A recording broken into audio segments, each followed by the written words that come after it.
Okay, I'm going to try and make a video showing how to remove and replace these Landcruiser vents. This should be the same for all FZJ80s, which is 96 through 7, and it might work for 95 and back. I'm not sure. If your dash looks like this, it'll probably work. The hardest part of the job will probably be just finding vents that actually work and aren't loose, but I was lucky enough to find these two. I'm gonna go ahead and put those in. It should be pretty simple. If you look at this one that's already taken out, it's got these little retainers that hold it in at top, and then these metal clips here. And what I think you should do is push the screwdriver in up under the trim, up under this area, and feel for these clips and push up, and that should pop the vent out. But I'll go ahead and see if that actually works. I just want to preface this video of me actually taking it out with, if you do not want to risk breaking your vents, I probably wouldn't try to take them out. More than likely you'll break at least one of them because they are old and brittle, most likely. So if you don't care about your vents and you're replacing them, go ahead and take it on. If not, be extremely careful when you pull these out, because otherwise you'll probably break them. So as I just said, when you take your vents out, expect to break them. This one did break. The surround broke. And when the surround broke, the vent came out because it was so worn out. But it's now out. What you have to do is you have to depress these tabs here.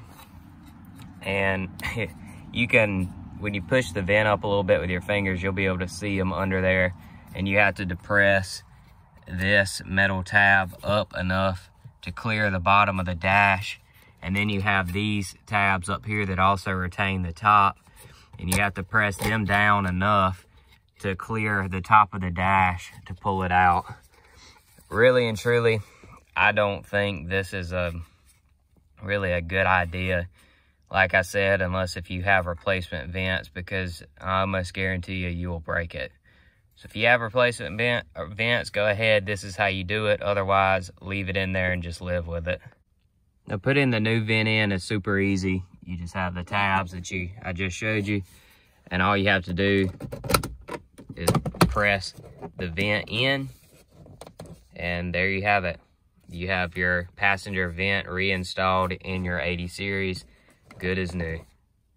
Okay, to remove the center vent, it's just got these actual metal tabs, kind of like normal interior does. And all you have to do is, what I did was I started on this side and just put a screwdriver in that corner and just gently pry it outward until it popped. You'll want to try to be careful around the dash because it is a squishy, like vinyl wrapped or leather wrapped material. So you don't want to get too crazy with a metal screwdriver. You should probably use a plastic pick if you have one. But once you get this corner kind of pulled out, you can stick your fingers in and pull on the center, and then you'll have it over here.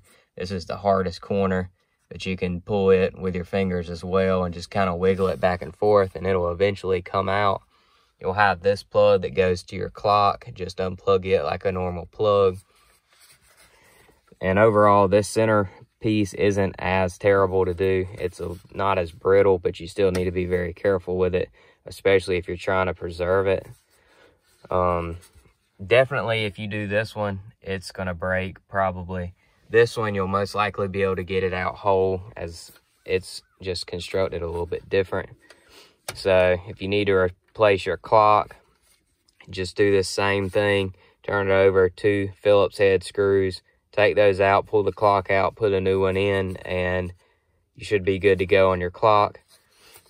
Just a quick side note, if you're reinstalling a new centerpiece with a new clock, go ahead, plug the clock in before you snap this in. That way you can make sure the clock works before you get it fully seated. That way you minimize your chances of breaking your new center vent.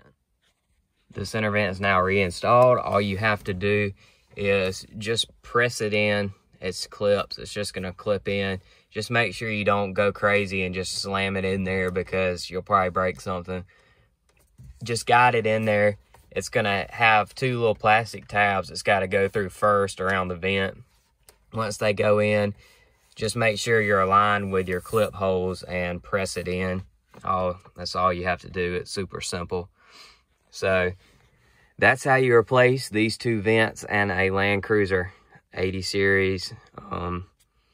Not really the greatest how-to, because, I mean, obviously you want to not break your vents, but at this point, when they're 30 years old, probably going to break them. But if this was helpful, be sure to like the video, and thanks for watching.